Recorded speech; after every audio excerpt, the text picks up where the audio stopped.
Bonjour tout le monde, dans cette séance, là, on va faire la correction de l'exercice 2. Mais tout d'abord, on va commencer par un petit rappel sur la construction d'une image, euh, la construction d'une image d'un objet AB à l'aide d'une lentille convergente. Alors, la première étape, on peut modéliser l'objet AB par une flèche AB perpendiculaire à l'axe optique.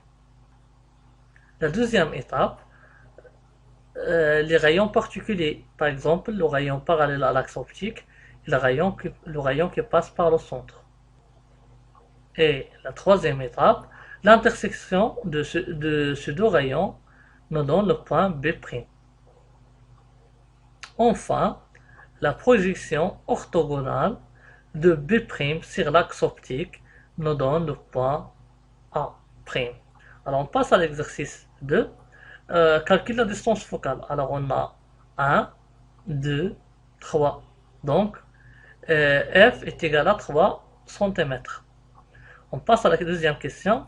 Calculer la divergence C de cette lentille. Alors on va utiliser la relation C est égal à 1 sur F. Alors on a F est égal à 3 cm. Donc pour calculer la divergence, il faut que la distance focale soit en mètres. Donc 3 cm en mètres est égal à 0,03 mètres.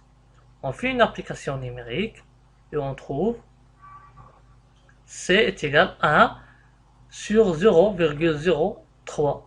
Et enfin, C est égal à 33, enfin c'est la 33 dioptrie. Alors on passe à la deuxième question, c'est la construction géométrique. Alors on a OA est égal à 6 cm. Alors 1, 2, 3, 4, 5, 6. Et voilà le point A. Alors on passe à le point AB. Alors AB est égal à 1,5 cm. Alors 1 et 0,5. 1,5 cm. Alors pour faire la construction géométrique,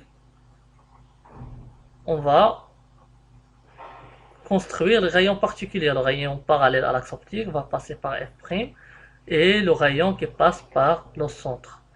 L'intersection de ces deux rayons donne le point B'. La projection orthogonale de B' sur l'axe optique, on trouve A'. Alors l'image obtenue dans ce cas est une image réelle car elle se trouve dans l'espace objet, dans l'espace image, je m'excuse, et renversée, et enfin a la même grandeur que l'objet, car AB est égal à 1,5 cm et aussi après B' est égal à 1,5 cm. Alors on passe à la dernière question. Si on rapproche l'objet AB de telle façon que la distance OA est égale à 2 cm, alors déterminer les caractéristiques de cette image. Alors on obtient dans ce cas une image